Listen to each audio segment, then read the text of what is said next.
So, welcome. My name is Chris Ajemian, and I'm the CEO and founder of CATES Tutoring and Educational Services. On behalf of our entire team at CATES and our community, we hope that you, your family, and your friends are all well and safe during this time. And thank you for your participation in today's webinar, especially in light of the current context. Over the past few weeks, the coronavirus pandemic has wreaked havoc on college admissions. High schools across the US have closed. The SAT and ACT test centers have been shuttered. Many colleges have canceled their tours and orientation programs. And some colleges have even waived their standardized testing requirements. What's more, the biggest disruptions may be still to come. Today, we are very, very lucky. I'm joined by Michael Muska, a dear friend and a mentor, sort of the Yoda to my Luke Skywalker, if I may, who's worked in college admissions for over 30 years and in impressively diverse ways. For example, as an admissions director at Brown, Cornell, Oberlin, as a college counselor and dean of college counseling at Phillips Andover, Milton Academy, Poly Prep Country Day School, and EF Academy, as well as athletic director and track and field coach at all the schools mentioned before, as well as Auburn and Northwestern, where he won Coach of the Year in the Big Ten and SEC. He's also coached 25 Division I All-Americans. And finally, Michael has directed the Ivy League Track and Field Championships for more than a decade and continues to advise students of all backgrounds, artists, academics, engineers, through his company, Relativity College Consulting. So with such depth and breadth, Michael is one of the premier experts in college advising anywhere. I'm excited to discuss where things may stand and what the future may hold for juniors and seniors applying to college. Michael, hopefully you can hear me. Thank you so much for joining us. We hope you're well, yes? Yes, I hope you can hear me. Can you hear me, Chris? Yeah, we're all set. Okay, Thanks. good. Okay, obviously I'm sitting up on the 22nd floor of my apartment in Brooklyn on a sunny day. It seems a little surreal what's going on, but I think all of us in New York are doing the best that we can in these circumstances. Obviously you're in Maine, which I think may be a little better place to be than Brooklyn, but we're all in this together, Certainly. Well, just a few housekeeping notes to begin with. So I'll facilitate today's conversation. If you have any questions at any point in time, please feel free to put them in the Q&A panel or thread, which you can access here. Hopefully that's coming up on your end. And yeah, you just got to scroll over the bottom of your screen, and then the toolbar should come up and the Q&A panel should come up. We did look at everyone's questions that were submitted, and we've done our best to attend to them. Also, you'll see that I have a slide or two to help sort of run today's session. But for the best experience, you want to probably make sure that your screen is on gallery view as opposed to speaker view. So then Michael and I are right sort of side by side when I stop the slides in a few moments. Right, and as far as format goes, we wanted to organize our time today around the questions pertaining to really three family segments. So number one, as we have over here, current seniors and talking about waitlist and aid and school visits, then college juniors, fall deadlines, testing, some questions about recruiting, and then freshmen and sophomores, i.e., beyond 2020, what might happen. So we agreed in this format because Michael and I see a potential trickle-down effect that begins with seniors on the wait list and that may actually impact 8th graders going into their freshman year in September. So that's why we organized it this way. And finally, we're also happy to answer a question or two during these different segments, which again, you can put in the Q&A, but we've also put a Q&A at the end of these agenda points, so we can have a more deeper discussion about any questions that have come up during the presentation. And as far as a focus goes, Michael and I also agreed that most people interested in this webinar are probably aware of all the general issues regarding COVID-19 and its impact on admissions. So with that assumption in mind, we're going to focus primarily on providing you with our insight and actionable strategies, hopefully ones that are maybe ones that you're not going to find elsewhere. So great. And so with that, I'm now going to sort of end the slide show here and just sort of move to, side by side here. Great, terrific. Michael, hopefully you can see me. Yep. So Michael, I want to start today with historical precedent. Okay. I mean, in my research, what I found is that the situation that's most similar to where we find ourselves today was probably 9/11. Mm-hmm. I was reading an article in the GW Hatchet that was published in 2002 about a Baltimore research group. And at that time, they found that with 9/11, the way it was impacting college admissions at the time wasn't necessarily through, are people afraid that there's going to be another terrorist attack or not, but really it was about the economy. So wanted to ask, in your 30 years of admissions, have you ever seen anything like this? Is 9/11 a relevant sort of comp? What are your thoughts on this? I mean, it's interesting. I think 9/11 is really, there's some interesting comparisons in terms of, particularly, as you said, the economic downturn that we're starting to watch going on right now. Mm-hmm. But as we were talking yesterday, what's interesting to me was in my first year at Poly Prep was right after 9/11. And so many of our students wrote about their experiences during 9/11, what it was like, particularly some of the kids that lived in Manhattan. Certainly students are going to be doing the same thing with this experience, to talk about how did they get through this? What was it that they were able to do? Distance learning, what were some of their experiences in that respect? So I think from an essay point of view, pretty predictable about what a lot of the essays are going to be about next year. But no, I don't think this is, this is unprecedented. We've never had anything like this. And I think, even after 9/11, colleges were back to normal, classes were never canceled. I mean, I think we're in a very, very different situation, a very new world. And a lot of the things we're going to talk about today are impacted by what's taking place right now. And again, we have no idea when this is going to end. Yeah, and I think one thing too to kind of point out about 9/11 vis-a-vis COVID-19 is really the timing of it. Obviously, September school has started. With COVID-19, this is literally a perfect storm. It's happening right as seniors are getting their decisions. It's happening right in the middle of spring semester, which not only impacts GPAs and transcript, but also obviously standardized testing. It's affecting summer applications. I mean, it's huge. It's huge. So great. I think one thing that's also interesting to think about, though, is all the colleges, despite being closed, got out their decisions. So seniors that were waiting for decisions got their decisions. Obviously, we're going to talk more about waitlist today and the impact of that, the inability for students to be able to go back and visit those schools. But I think one of the impacts of 9/11, and I think we'll see something similar now, will students be more inclined to stay closer to home? If I've been accepted to NYU and to USC, and I live in Connecticut, or I even live in New York, would I rather be closer to home, knowing that I've got a safe support network here, than be someplace halfway across the country? So let's start with the wait list and decisions for currently waitlisted students. Obviously, given the timing of all this, they're probably seniors on the wait list are probably the most vulnerable right now. We had talked about this idea of it being a domino effect all the way down the line. So right now, what are your thoughts? What are your insights right now on the wait list, and what its implications might be? Yeah, I think there's no question that this may be the craziest year we've ever seen on the wait list. I don't think we've ever seen anything like this. I think many schools put a lot more students on the wait list because they have no concept what they're going to yield.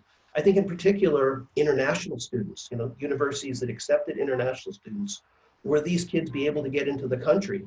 Were admissions harder on international students just for that particular reason? So I think the caution is going to be, this can go on for a while, okay? We've already seen Williams, for example, extend its deadline for its deposit from May 1st to June 1st.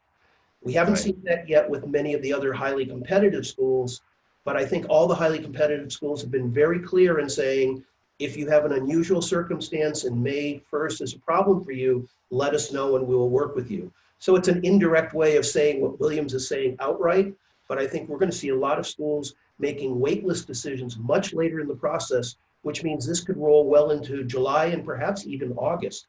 That's totally a radical change from things in the past.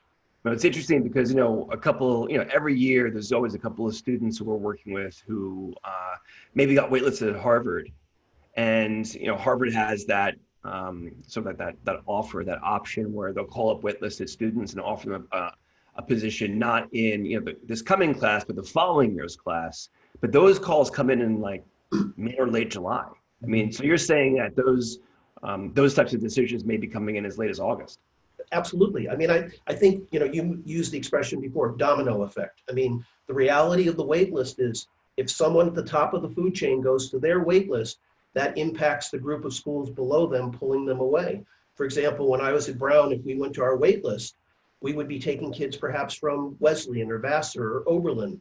And then when those three schools would go to their wait list, they might be taking students away from Skidmore or Bates or Sarah Lawrence. So there's going to be this trickle down effect that's going to be ongoing. It's not like it's all going to happen on May 1st like it used to happen. This is going to be an ongoing impact that's going to continue during the summer. So I think anybody who's a senior out there and you have a desire to think about moving up the food chain, be patient, stick with it. Don't feel like you have to make a decision in terms of that. I don't know if this is a good time to talk about exceptions, but I think— I was going to ask that exact question, actually. We've been talking about this idea of exceptions. You want to talk a little more about that? Yeah, I think what's interesting is I think, a lot of schools may hold firm on their May 1 deadline. And I think students will say, well, I never had a chance to visit, come back and visit. That would impact. I don't think colleges are going to accept that as a reason for an exception. I think the biggest number one situation going on right now is going to be family situations. Mom and dad lost their job. I need to appeal the fact that we need more time as a family to sort this out, whether we're going to be able to afford to do this. It also impacts what the school itself is going to do. Is the school going to turn around and a student they accepted with no aid now looks like they clearly will need aid? And the question becomes, who can afford to do it and who can't afford to do it? And I think that's really going to be interesting. And on top of that, an obligation to students already on campus that are going into their sophomore, junior, and senior year, who now are impacted as well and will need financial aid. Again, I think the thing that's important today is we're sharing our opinions and our thoughts. We can't predict what every single school is going to do, but I think it's important to make sure you stay on top of these things, or have somebody that will stay on top of these things to make sure they can give you the right advice in terms of this process. So as far as students on the wait list currently, right, what should they be doing? Well, I mean, first of all, some things haven't changed. First of all, you got those cards from the school. If you'd like to stay on the wait list, please return this. You need to do that for any school you're interested in. The thing I always say is, first of all, you need to deposit at one school for May 1st, okay? Of the schools you were accepted at, deposit. Even if it's not your top choice. I mean, I'm working with a student right now with 6 wait lists, but he still needs 6 wait lists, but he still needs to deposit, and he can deposit at Wesleyan, which is a great school, okay? So he's okay, all right? But of the waitlist schools, there's at least 3 or 4 others that he might prefer. So what he needs to then do in addition to the card is to write a letter of interest to basically say to the school, I appreciate the fact that I'm on the wait list. I'm excited about the possibility of still attending there. You're my first choice. And I say that he needs to say that to all 4 schools, because you have no idea, number one, who's going to go to the wait list. And number 2, you have no idea what order these schools will go to the wait list. It's not like on June 1st, Harvard's going to go to their wait list, and June 15th, Brown's going to go to their wait list, and on June 1st, Wesleyan's going to go to their wait list. I mean, you have no control over the order of what's going to take place. So you have to be prepared to be proactive as schools call you. And remember also too, lots of times schools will call you on the spot and ask you to make a decision when they give you that call or within 24 hours. So you've got to really be on top of this process if you're on a wait list. So as far as how you're advising your students, if they have multiple wait list options, are you ranking them? Well, I think in their mind they rank them. Yeah. But they certainly can't rank them in response to the colleges. In other words, saying, I'm on 4 wait lists and you're my 3rd of course. Yeah, of course. Obviously, you're never going to say something like that. But the reality is, yes, I want them to be able to think through where they most would like to go and make sure that any school they respond to on the wait list is a place that they would attend over the first school that they deposited at. Gotcha. Getting back to this idea of extensions. So who should be asking for extensions, or what's a context that might, motivate somebody to reach out to a school, and how should they do that? Yeah, I think that there's no question that anybody who's been financially strapped by this situation has every right to write about an exception. And it's not necessarily just even mom and dad losing their job. It may be they had invested funds that they were going to use to pay for their child's education. And with the market crash, they've lost all kinds of dollars. I mean, one of the things that somebody was saying the other day is think of all the endowment money that colleges have invested in the stock market and how much money they've lost themselves. And families are in the same circumstances as universities are. So I think it's really important, if that's a factor, those are the kinds of exceptions universities are going to listen to. I'm not going to say that all colleges can afford to then turn around and help them with financial aid, but it's certainly grounds for an extension, because the family needs to sort out what they're going to be able to do. And some families will make it work, but for other families, it may mean they have to go back to the drawing board, stay closer to home, look at a state university, whatever, for a year or two, because that's all they can afford. So we have a question in the Q&A here from Susie Rodney. Susie is asking, are you saying it's okay to tell multiple schools for which the student has been waitlisted that they are the student's first choice? So I just want to first respond to that. I consider Michael the Yoda to my Skywalker, and in the past we've always tried to been honest, authentic, and transparent. If you're given if you're accepted at one school and it's a school that you've deposited at, you have to really be thoughtful, considerate, and specific with which school, right? Maybe two schools you would actually want to write a letter to, because in those letters, they do want to be authentic. You do want to be transparent. However, Michael, just to kind of clarify, it sounds like because of the current context and the current sort of disruption from the COVID virus, you're saying that, maybe a little bit more liberal on that. Yeah. Yeah. Susie, it's good to hear from you. I mean, I think what's important to think about is it's not really dishonesty in my mind, it's the times. I think that you have to decide to protect yourself. I mean, I always say this to athletes. Athletes will get a question from a coach, are you really interested in my program? And they need to understand that the coach is doing the exact same thing in terms of gauging interest to see if you're going to come. The universities are playing the exact same game right now. They want to fill their beds of the kids off the wait list that they know are going to come. And it may well be, and you can call it dishonest or not, of the 3 schools that I'm on the wait list, you're my first choice if you take me. Okay, so that's a little bit different way of looking at it than being dishonest in terms of saying to a school, you're my second choice, you're my third choice. What it does mean, however, is that the order that you may get off the wait list may cost you a deposit or two. You could lose your first deposit at your May 1st school. You get into your third choice wait list first, and you decide to take it. But then later on, you get into your first choice wait list, and then you lose that deposit. Okay. So I think that, I don't know if I call it dishonesty. I think I'm calling it's tough times, and you need to protect your child in this situation. Right. Just to kind of point it over here. So, Emmanuel, we see your question. Just if you wouldn't mind putting it into the actual Q&A versus the chat thread, we'd be grateful. That said, I'll take it right now. If you're already accepted, will the colleges offer deferment of admission? I wouldn't think so. Michael, what are your thoughts on that? I think this year is going to be really interesting in terms of that. It used to always be certain colleges, the dean at Harvard used to always say, take a gap year, that's great, come back a year from now. I think there's going to be some concerns about that, but I do think the financial piece can very well be a reason why you're asking for both an extension and a deferment. Our family doesn't know our finances for this coming year. We need to get back to our jobs. We need to get our finances back in order. And for that reason, we need to take a deferment. I think it would be difficult for a college to turn that down, okay? I think that for a lot of colleges, and particularly when they go to the wait list, they really want to look for kids who are coming. I think they're going to be less kind to a kid they take off the wait list who then asks for a deferral, okay? But I think for students who have already been accepted and there are compelling reasons why they're asking for a deferral, I think that will be actually very common and be looked at in probably a decently positive way. Right, and this, Emmanuel, is to kind of put a bow on that for you. Normally the way it works, the example that I gave of Harvard offering deferred enrollment to a student for the following class year, that's really more of the exception rather than the rule. Oftentimes when students take a gap year, they have to ask the school and in some ways do like an application. There's a request that has to go in writing. There's some thought that has to go into it. I haven't seen a request denied in my experience, but it's really more about being proactive with that as opposed to waiting to receive the offer. So Michael, let's actually now take the conversation, talk a little bit more about people looking at financial aid and scholarships.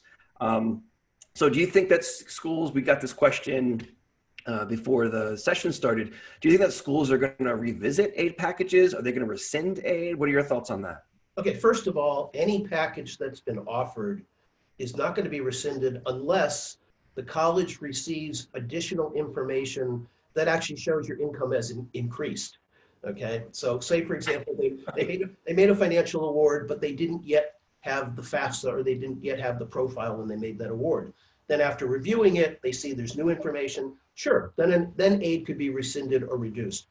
I don't think any school is going to reduce what a school has offered based on the fact that they have less money now than they had. I think who will get hurt is any kid who's on the wait list who's hoping to get financial aid. They may have no money for those kids. And a lot of schools, it's been the policy that they don't have aid for wait lists. The top schools normally always do. Will they be less inclined now to give aid to a student who's on the wait list and has decided they want to come? I suspect that could very well be very common. I also think that in terms of looking ahead, what happens this year and the kind of money they spend, and we're going to talk more about with the juniors later, could really impact.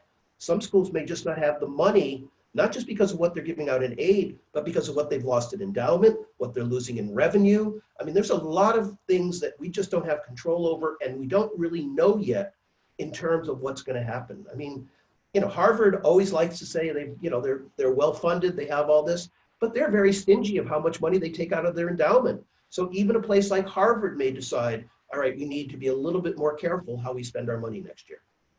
Right. So actually, with respect to the aid strategy and what to do about it, we got a question earlier from Carolyn. She's the parent of a high schooler in New Jersey, and her question was, how do you approach asking the school for additional financial aid if that's something that's necessary or going to be helpful to you?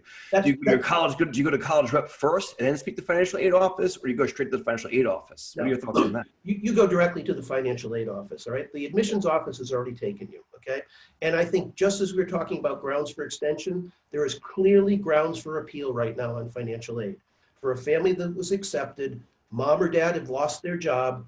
All of a sudden, what's on their profile, what's on their FAFSA is going to be radically different from what they anticipated their income was going to be. So every family has the absolute right to do that. I think that first of all, you reach out and ask that particular school, what do you need from us? Okay, many times it will be documentation, it'll be a letter, but clearly you want to be in touch with the financial aid office. It's not the admission office. The admission office just admits you.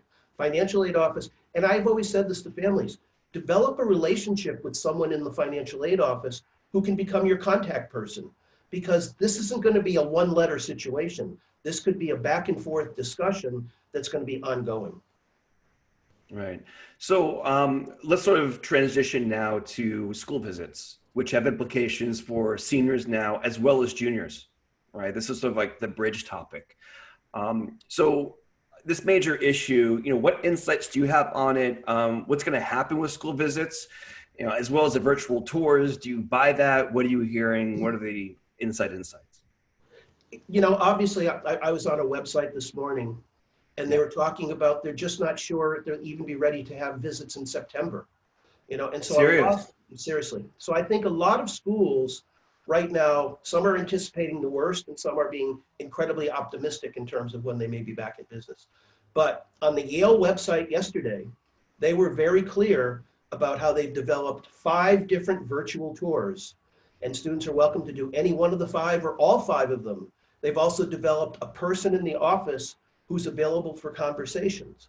So we're talking first of all about the seniors. Okay, there are a lot of seniors right now who historically in May would have gone to visit, historically in April, would have gone to visit schools. They were accepted at 4 schools. They go to visit 3 of the 4 because they're still concerned which one they're going to attend. You can't do that anymore. So the reality is the best option right now is going to be these virtual tours. But I think you're going to talk about some other ways they can make those contacts as well too. Yeah, I mean, I'm advising my students right now, as long as schools aren't open, because remember, and you pointed this out, recently, the virtual tours, you're seeing what the school wants you to see, right? As opposed to going there and actually seeing it for what it is from your own perspective. Okay. The schools are curating your experience of them online. And, I'm skeptical of that, at least a little bit. Now, that said, I think, personally, as far as our students go, I'm advising that, look, even if the schools were open, it's architecture, right? It's landscaping, okay? The lifeblood of the school is the people. Those people are still reachable now. So I think, as for whether you're a senior, whether you're a junior, maybe the most productive use of your time as far as getting to know a school, reach out to students who are there. What are they talking about with respect to how the schools handle COVID-19, which is something that you were talking about as well. Reach out to the professors, people who are doing research in the areas that you're interested in, or doing innovative, work, in some other capacity in the subjects that really kind of interest you. What are those people doing? Try to connect with them. Do a phone call, do a Skype call, do a Zoom call. Try to get to know the people, because ultimately that's going to be the most meaningful part of your experience. And you're going to have to be there for 4 years. Yeah. I'm going to want to add be around these people. Yeah, let me add to that. Yeah. When I was at Poly Prep, and this was not during coronavirus time, I always encouraged our students, reach out to a student that goes to school there. Okay. And we were always able to give them names of people. And I think certainly in the New York metropolitan area, to find students that are at a particular school is certainly something students can do. But I think in one thing, something you just said, and I'll echo that, from a student, you can get a better sense of how did the school handle this situation? Absolutely. How are they communicating with you? What are they saying about opening up in the fall? And that gives a statement in terms of many ways, the empathy of a school, the compassion that they have for their students, the concern that they're trying to show, that they're not just saying, okay, sorry this happened, let's move on. And I think students are going to be the best gauge. I think you're absolutely right. Being in touch with professor, because the professor might talk about how he had to teach his class. And this article I read this morning, they're talking about working this summer to refine outreach learning to be better than it was, because this was so sudden. And now at least they have the whole summer to work on it. So a professor might tell you the saga of what they're going through to learn more about technology. Like, it's like you and me, my technology skills are nowhere near yours are. And you made it on the call perfectly well, Michael. But I'm just saying, there are a lot of professors out there. This is a whole new world to them. And I think they're going to get better. Hopefully they don't have to get better because school's not opening up, but they are getting better, because I hate to say, I hope this isn't the new normal. Oh, yeah. So a little bit more, there's a question here that came in from Kim, who's the parent of a high schooler. She was asking how she thought COVID would impact enrollment at colleges that are out of state for some students. I'd love to kind of hear your thoughts on that. I think one of the things we said before was, will a student be more inclined to stay closer to home? Okay. Yeah. I think what's interesting to me is, I think the well-endowed universities and the state universities are going to come out of this fine. Okay. Yeah. They're still going to have the money that they need to operate. And so I think the danger is the family that got a nice merit scholarship at a second tier school. How well is that school going to be able to function in light of what their revenues are, what their endowment is in terms of that? So I don't think it's necessarily a question, it's more a question of public-private. I think the public schools at the upper level are all going to be fine. The private schools at the upper level are all going to be fine. And I think it's going to be an issue in terms of the survival of those next couple tiers of schools, and who planned for this and who's ready to deal with it. I'll add to that, actually, as a final thought on this, which is, I think that universities that have a graduate school of education have been thinking about online learning and learning technologies. 12 months ago today, I was finishing my master's at the ed school at Harvard. And one of the things that they rolled out in the summer beforehand was a new, sort of like an ongoing sort of orientation called How People Learn. Mm-hmm. And they actually took that, innovated it. They started using it this year for the beginning of the official start of the master's program. So last year was a pilot. This year they actually rolled it out. And what's been kind of nice, I get the Gazette every morning. That university's done a really good job of staying in contact. I mean, we get an update every day. The School of Education's been a great resource for the university because there's already best practices in place. Schools like UPenn that have another great graduate school of education. Some of those universities, I would think that they might be ones who are handling it pretty well. So that also might be something to kind of keep in mind as you're doing a research online, trying to connect with people and sort of just figure out what the vibe is at these different campuses, virtually, since you can't actually visit them physically. Yeah. One thing we kind of flew by, I would like, and I don't know, again, all our audience, but I think we should mention for a second, a lot of international kids, especially from countries like Spain, Italy, the UK, China, are really in a quandary right now about what to do in terms of next year. And I think for some of them, I'm working with a student up at EF Academy, and he's made the decision that he doesn't want to go back to China because he's afraid he won't be able to get back into the country in September to go to Lehigh, where he's scheduled to start in the fall. So he's starting to think about, and I think he's not alone. I mean, you think about a lot of the boarding schools, particularly along the East Coast, that have students from Europe and from Asia that are in a similar situation. And I think that will impact the kids who go home and can't come back, will also impact something that we refer to in admissions as summer melt, because some of these kids may not be able to figure out till September that they cannot get back into the country, and colleges are going to be scrambling to fill spaces at the last minute.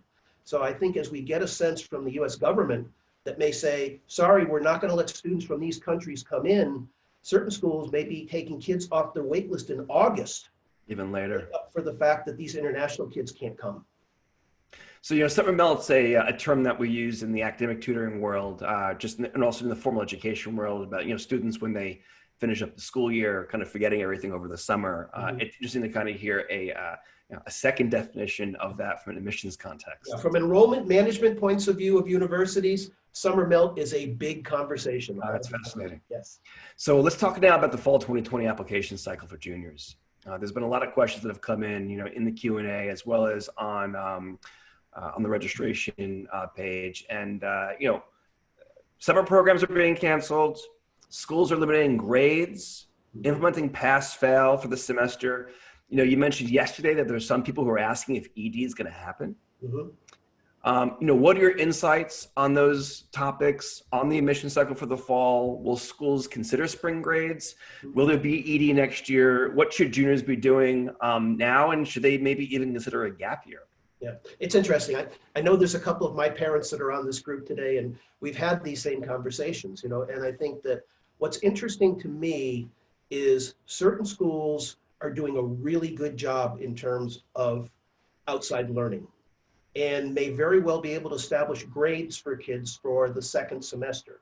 I've said to families, find out what your school is going to do. It seems like a lot of the private schools in New York are going to grade the spring semester on pass-fail. That really doesn't give much to the universities. And my advice to families would be, can you see if the school will add something like a few sentences to the pass-fail so that at least there is something tangible to talk about what took place. I mean, clearly, first semester grades are in good shape in terms of that particular situation. Second semester, all over the country, that's going to be an issue. That being said, and I know I have one parent online right now who asked me this question directly, I think there'll be much more of a premium put on fall semester senior grades. I think that colleges are going to want to see how have you come back to your school in terms of stepping back into this and being able to take advantage of what was done. I also think colleges are going to ask, what did you do during that period of time when you weren't able to be in school? And how did that help you improve as a student or someone we want in our university? Oh, absolutely. For about 2 weeks now, I've been advising my students, get ready for the application question. And here's my own drafting of it, right? How did you use your time during the coronavirus to stay on top of your studies, deepen your personal interests, try new things, and most importantly, help others in need? In some way, shape, or form, that question is going to be encountered by probably every student in the application process. Or in the interview process. Absolutely. Yeah, no question that a school is going to want to know exactly that. It could be, a supplemental question on the essay. It could be a supplemental question on the Common App if they decide to do it. But certainly in the course of a conversation in an interview, it will be something that comes up. I think the issue of ED is really a good question. I mean, I think, as I said before, if schools are going to want to see more of senior grades, will there be more of a movement to perhaps move back to December 1 for ED? Yeah, I was Unfortunately, asking that yesterday. yeah, but unfortunately, there's no way they can get the decisions done in time. You know, in the ideal world, you applied ED1 November 1st, you knew you got in, you didn't have to do your other applications. I think the new ED1 could well be like ED2, is that on December 1, you might apply to a school and say, I will come if you admit me, and you wouldn't probably hear until January. But what's interesting is a lot of the smaller liberal arts colleges have historically had a little bit later start date. They've had a November 15th ED1 date as opposed to November 1, which all the Ivies have. Right. And Or like the schools in DC, they're yeah. usually around, you know, after the 1st of November. And it does show that they could get those decisions done in a month. Okay, so it is conceivable that a December 1 ED deadline could be done by December 31st. I feel sorry for all the admissions people at the high mileage, the high schools that get lots of applications, whether it's possible to do that. But I think there could be a discussion. And I think if I say something right now, more important than anything, make sure you're working with somebody who's staying on top of these things. 110%. They're going to change every day. Policies are going to change every day. I mean, what's great with Chris and myself is we talk all the time of, oh, did you read what the Chronicle of Higher Education said this morning about what this school's going to do? So it's really important that you know that you're in the loop with somebody who's on top of this. Yeah, I get the Bain Consulting Insights weekly. And one of the things that they've been fantastic, by the way, they seem to be like 2 or 3 days ahead of everything else. One of the things that they said that was really important was making sure that you identify somebody within your organization who is your COVID-19 team.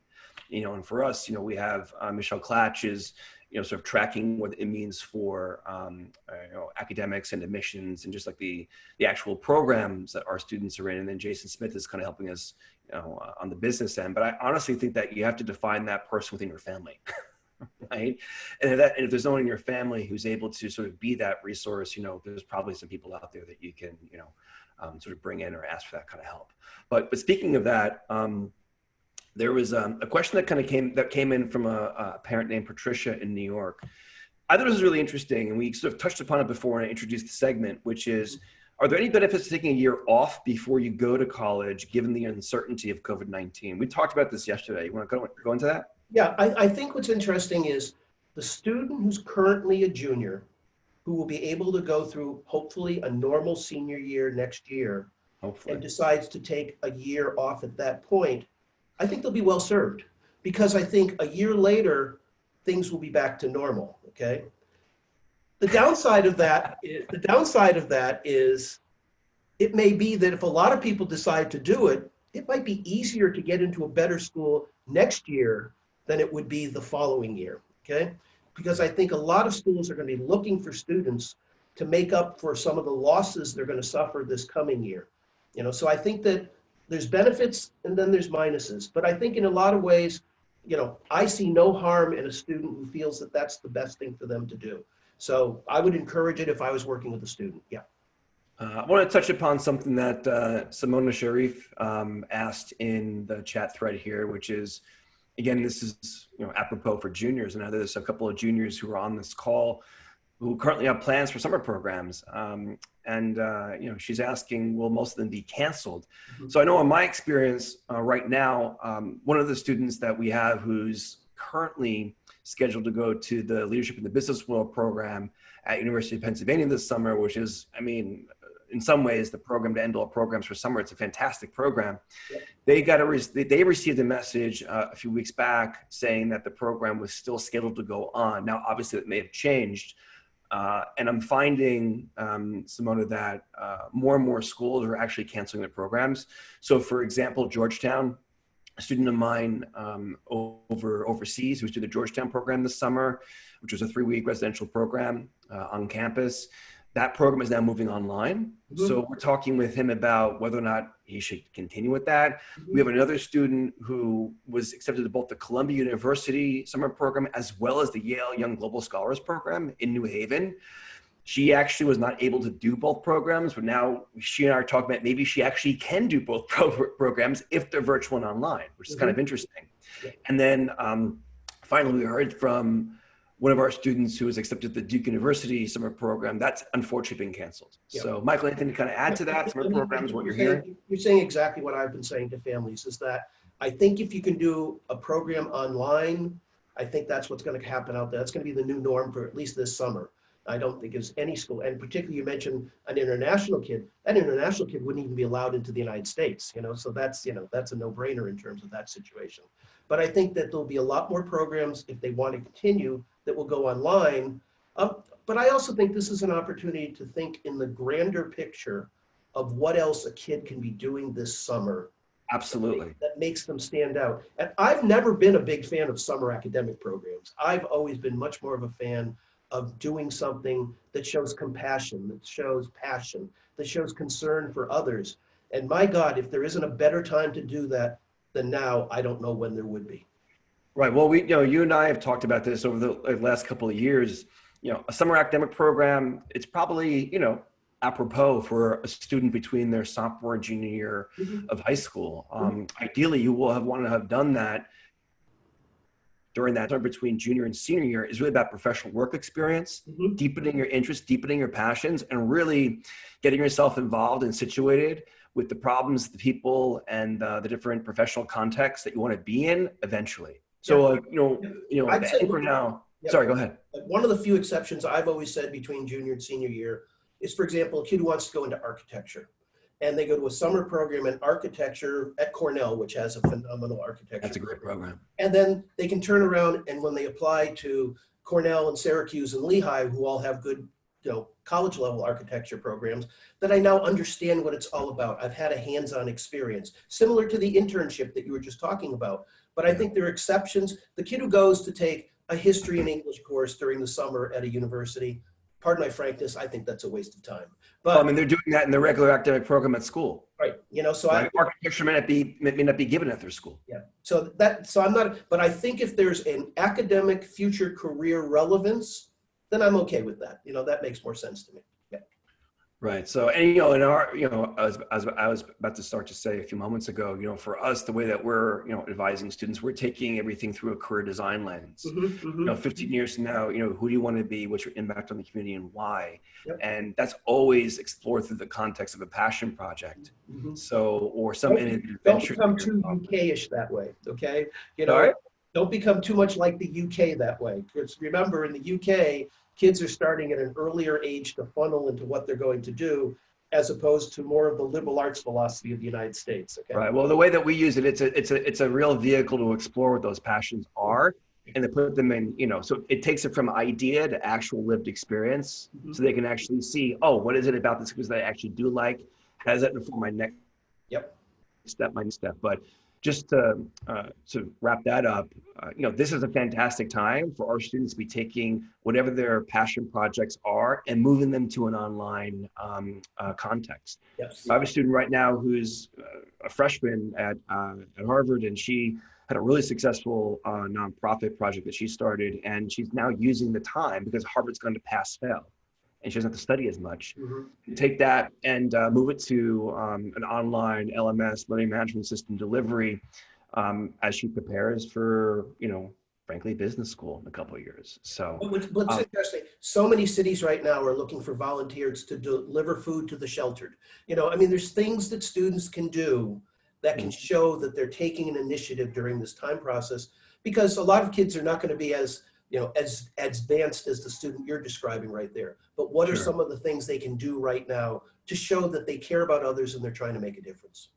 Yeah. So let's move on to standardized testing, Mike. All right. So standardized testing, SAT and ACT, they've eliminated subject tests, right? Well, the schools have. That's one thing to put out there right away, okay? If anybody is panicking about the opportunity to take tests this summer or in the early fall, focus on the SAT and the ACT. The subject tests are basically just fluff right now, And if you've done great on the SAT, sure, take a couple subject tests because that can enhance your application. But just about every school in the country now, unlike years ago, Susie, when your girls were applying to college, they had to have 2 subject tests, and a lot of schools even required 3 subject tests. That's no longer the case. So including engineering programs like MIT and Caltech, they're saying they don't need them. Exactly. So I think that yes, if you have them, great, but don't worry about getting ready for them and losing time, valuable time on the SAT and the ACT. But I think, Okay, Chris, Michael. we want to talk more about what schools are doing, right? Yeah. So Yeah. But before we sort of kind of get any further down there, I wanted to ask you, it's about AP tests. mhm. AP tests are being trimmed down. They're somehow going to be taken in the home. Yeah. That information is coming out, I think, this week or next week. How much should people be worrying about APs? How do you foresee them being considered in this context? What are your insights on that? Yeah, it's interesting. It's both APs and IBs, and I'm guessing in the UK it might even be A levels. Levels. But, in terms of what's going to happen in terms of these particular, the relevance of what a family does. If the AP does what they're talking about right now, which means the student will be taking it at home, online, unsupervised, what real value does that test have in that? I don't know. I mean, I don't know. So I think the fact that a student has challenged themselves by taking the class during the year at their particular school is probably going to be more of benefit in the college's eyes than any score on the AP. And it's a shame. I mean, like I say, for those schools that offer APs, those schools that offer IBs, you lose one piece of what might have been something that might have made you more outstanding when schools are looking at common denominators between students. So, yeah. Yeah. So one of the things too about testing that's going to be interesting is that the June test is probably not going to happen. I know College Board, ACT, they have not canceled those yet, and I'm still advising our testing students that they should continue to operate and prepare as if they're going to happen. But I would be surprised if, especially with all the social distancing, or what I'm going to call physical distancing, we don't have to distance ourselves socially, but physical distancing. I would think that the July ACTs would probably be the first exam that students can actually take this upcoming admissions cycle. And one of the things too that I find interesting about the ACT, vis-a-vis the whole sort of issue with admissions right now, is that the ACT went online overseas 2 years ago. Mm-hmm.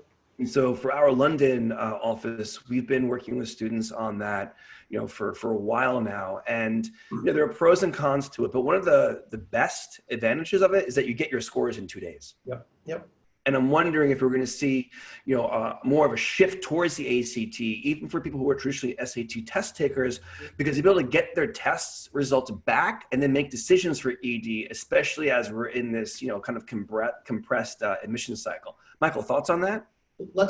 Number one, I think you're absolutely right that the ACT people will say, for this year in particular, this is something we have to think about doing for our domestic students. That being said, don't think the SAT is going to want to lose all that business to the ACT. 100%. You can rest assured that the SAT will then quickly whip out something similar for students to continue to take the SAT. The question is, will it extend beyond this January, this coming January?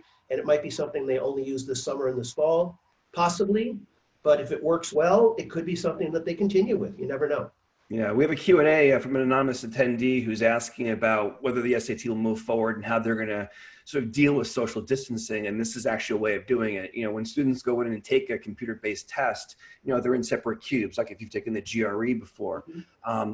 With that, what they could do is they can actually extend testing. In the UK right now, they're doing testing on Fridays and Saturdays, and they have test seatings at like 8 a.m. and 1 p.m. to accommodate all the different students. And what I could see them actually extending it over the course of a weekend, maybe doing it Friday, Saturday, and Sunday, assuming the test centers will allow it, and then also allowing students to sit further away, maybe having a console empty. I don't know if that's practical. I don't know if it's necessary, but these are things that we're thinking about and are certainly possible as far as the technology and the infrastructure, at least for the ACT. I mean, clearly, in the light of the times that we're in, people are going to have to be innovative and creative and sensitive. And I think you're in a situation where if the ACT moves forward with doing this, the SAT will move forward with doing this, and colleges are going to have to make the best of that situation. But I also think we've seen now certain schools make announcements. For example, Boston University has just announced that for next year's class, they're test optional. And they've said the same thing. And so in Case Western, the same thing. So we're in a situation where, will that become more prevalent for 1 year with some schools? Or, as you and I were discussing yesterday, Tufts has announced they're looking at it as a 3-year experiment. So I think in a lot of ways, schools that have been resistant to being test optional may all of a sudden become more inclined to think about, going a different direction on that. I know you asked me question for you on test optional. I mean, Michael, how optional is it really? How optional is test optional really for Canada? It really depends on the school. I worked with a student this year from Poly Prep, not from Poly Prep, I'm sorry. Her brother went to Poly Prep. She went to another school. But I worked with a student this year who worked with me during the summer, and the test scores just did not come up last summer. And we decided to focus on Wake Forest, which is probably one of the top schools that's test optional. And she did a great application. She's a great leader in the school, and Wake Forest took her. So I think there are going to be other schools that are going to have to make a decision to follow down that route and make a decision that if they say they're test optional, they're really test optional. Okay, and I think that's really important. And I always, I laugh about this, and for the students who use the Common App, make sure you do 2 Common Apps, one that has your test scores that you put into your Common App, and one that doesn't have your test scores, and make sure you send the right application to the right school. Right. So just a couple sort of tips here on the testing for everybody. Plan early and plan way ahead. One of the things that we do in our London office is as soon as we hear the SAT and the ACT have opened up registration, we immediately register for all tests. Yep. Okay. Why is that? Because in London, here, Michael, so guess how long it takes for London testing centers to sell out? 2 days. Oh, almost 24 hours. Okay. So I feel like we're going to see the same thing now. And I'd be surprised if there's even seats open for like the July ACT, which I think registration is open.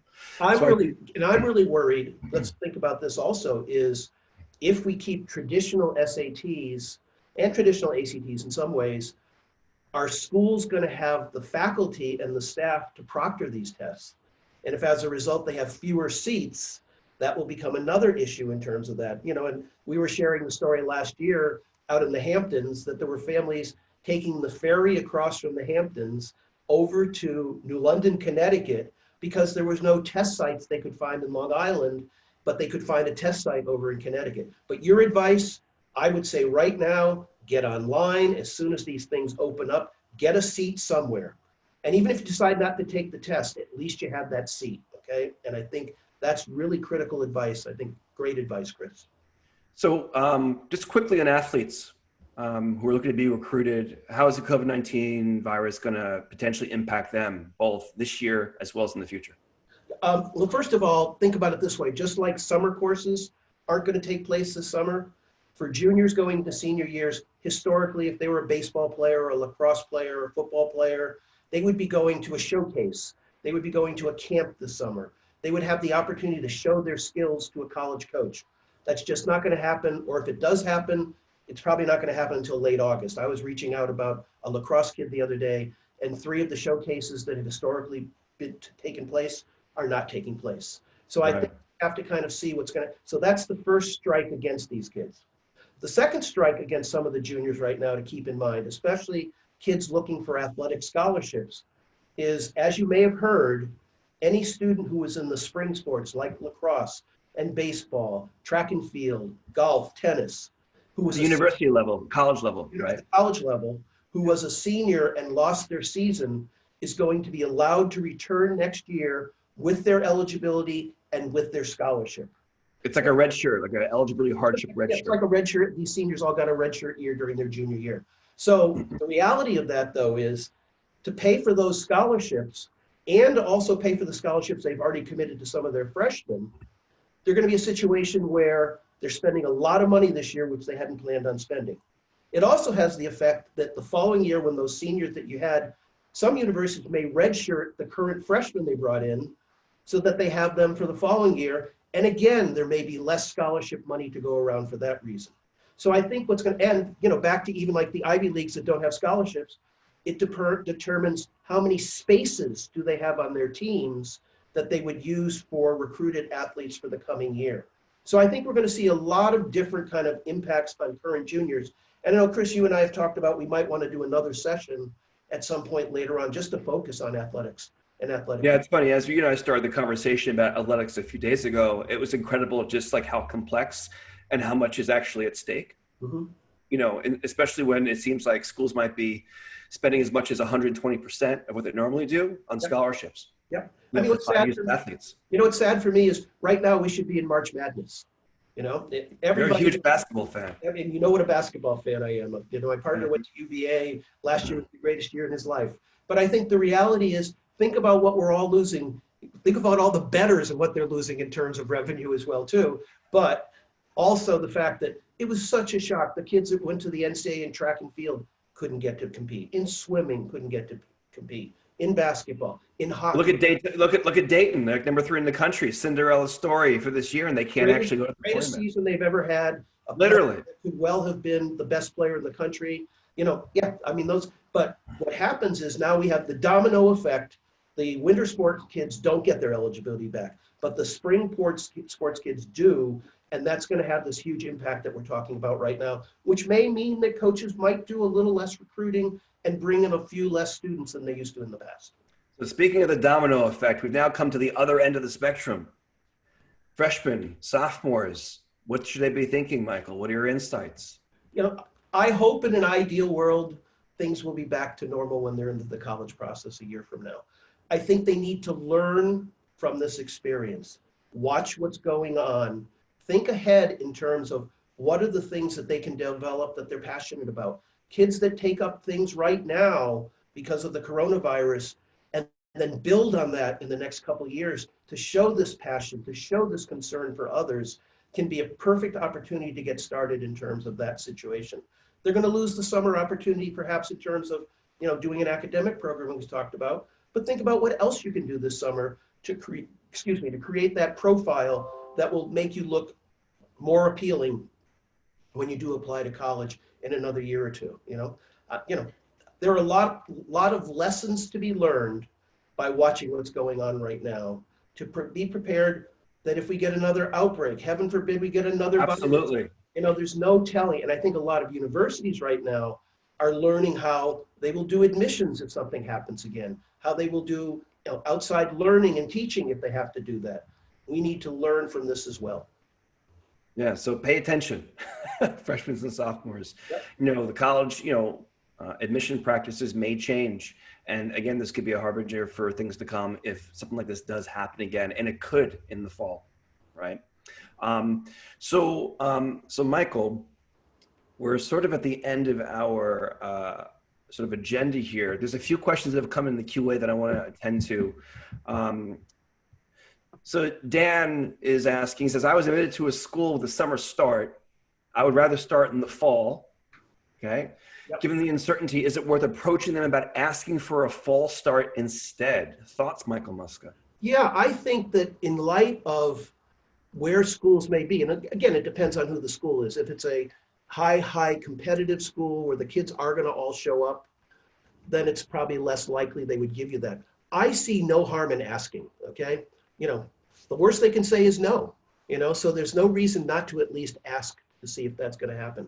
And you might even say, I know you may be concerned about yield for the fall. I just want to let you know that I'm more than happy to start in the fall if that's possible. Yeah. There's another question here from Smeet, which is, if I'm preparing for an AP exam without taking the course, is my exam score going to count? That's a fascinating question. Well, remember that you self-report AP scores on your application, okay? In other words, you don't send them from the AP association until at the very end if you want them to go to the college that you decide to attend. Like SAT scores, you have score choice in that respect. So it's an admissions process. So obviously if you take the test and you score well and you put it on your common application, sure, it can't hurt. Let's also remember that APs are seen as in addition to your transcript, to your test scores, to your activities, to your teacher recommendations, which we haven't even talked about. And I guess that's one thing that I would add right at the end right now is make sure you're reaching out to some teachers. If you're a junior, make sure you're reaching out to your teachers because you're not doing your face-to-face classrooms to see who are going to be the teachers that will write your recommendations next year. I think in a lot of ways, junior teachers currently who have watched how you've been able to function during the second semester will be able to give great insight when there isn't a grade. Okay, so choose smartly in terms of that particular situation. And this sort of rolls into this next question from Corinne. If they don't take SAT scores, will they be more focused on grades? How will that affect people who are hoping to raise grades from first semester? I'm going to start with this, Michael. So Corinne, the 5 criteria and rough order of importance for admissions are grades. So your transcript, obviously performance and rigor. Then it'll be test scores. Okay. Then it's going to be your resume, which is my catch-all for activities, extracurriculars, summer programs, what have you. Then it's going to be teacher recommendations, then the essays. Now, some schools are going to maybe eliminate test scores, but for most of the universities that people who are probably on this, watching this video are interested in, it's going to go grades, test scores, the resume recommendations, and the essays. And the way that, at least the way that I present the admissions process for people is it's like a fancy dinner party. Mm-hmm. Your grades get you through the door. Your test scores get you a seat at the table, but it's all the personal quality stuff, right? Resumes, recommendations, and essays. That's what convinces them to ask you to stay for dinner. Yeah. So I think I taught you that, Chris. It's getting them on the table is the key. If you get your application on the table for consideration, that's the key. I'm going to add one more piece to that 5. Interviews. Oh, yeah. I think that interviews could become much more important in this coming year. I know I learned from you that the interview can't really get you in, but can kind of keep you out. But now from this whole new context. I think that for international kids, where I work with a number of them, no question that because there's so many missing parts of their application, colleges are going to want to interact with this international kid to see how they work face to face. Are they someone that can fit into the community? But I think even for domestic kids, I think because you've lost that spring, that question you used before, Chris, every interviewer is going to ask you, what did you do during this period of time? How did you use it? What did you do to make a difference for other people during this period of time? And I think a lot of colleges, because there won't be as many grades and as many kind of objects to judge on, particularly schools that are test optional who are missing fall grades, I think they're going to really require some kind of, at least electronic interview. Obviously have a personal interview for a lot of kids will be a little bit more difficult. Yeah. Got it. Looks like we've answered the questions that are certainly the ones that were sent in earlier during registration, as well as the ones that are being offered here. If there's any more questions, please put them in the chat thread. Oh, Patricia, thank you very much. Much appreciated. I'm just going to go back to the sort of our slides here. On behalf of Michael and the CATES team, as well as the team at Relativity, I want to thank you for being a part of this. We hope you found it helpful. Michael, if there's maybe one thing you want to leave people with before we sort of sign off, what would it be? I don't want to be this as self-aggrandizing, but make sure you have somebody you trust to take you through this process, to work with you with all the changes that are going to be going on. There are a lot of high school counselors who aren't on top of this. There are a lot of high school counselors who are overloaded in terms of this piece. So I think it's really important to think about working with somebody who understands this process well. And I'm not saying it has to be me, but find somebody that you really trust, that understands this process. Right, and just to sort of add to that and to help close, again, what are you doing with your time right now? Schools are going to want to know that, and I think that the way you answer that question, not just in words, but in action, can be a real difference maker in admissions in the fall. And also, don't be afraid to go to the websites of the schools you're most interested in, because the information is changing daily. So it's really critical that if all of a sudden a school decides, no, we're going to be test optional for this year. Okay, we're opening up for visits. We had one school, let me add this at the end, for a student who wanted to go up to Wesleyan, and Wesleyan said, oh, you're from New York. This is right at the start of the virus. Said, we're not really comfortable you coming to be here with other students. I understand where they were coming from, okay? But that may well be the new norm, that we are not allowing international students to come in for group tours. Who knows? I mean, the state of Florida, who finally put in stay at home today, may be behind the curve, and they may have a problem come September that people in New York and California are beyond. Who knows? We just don't know what's going to happen. So Michael, we just got something here from Moira in the chat thread. The UC system just went test optional for 2020, 2021. Good to be on top of. They were considering it for the longest time and then made the decision before the coronavirus that they were going to stick with testing for now. No surprise to me that they've made this change because they know kids just can't get to the tests. So kudos to the California system for this coming year. Okay. And remember, the California deadline, if they don't change it, is in late November. Okay, it's very different. Right. A portal opens November 1st, closes November 30th. Yeah. So remember that the California deadlines are very, very different. And I will say this, that the California schools have become much more receptive to full pay out-of-staters and full pay international students. Well, it's going to be amazing to be in that office at UCLA when they're processing 110,000 applications without test scores. Yep, you are so right. Yep. So we'll see. A friend of mine in college admission said, "I'm glad we're not doing this anymore." Oh, well, there you have it.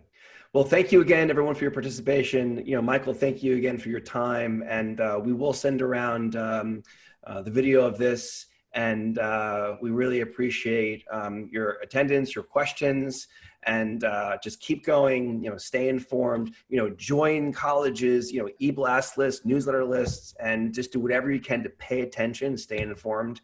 And if there's any sort of help that you may need, whether it's us or somebody else, don't be afraid to ask.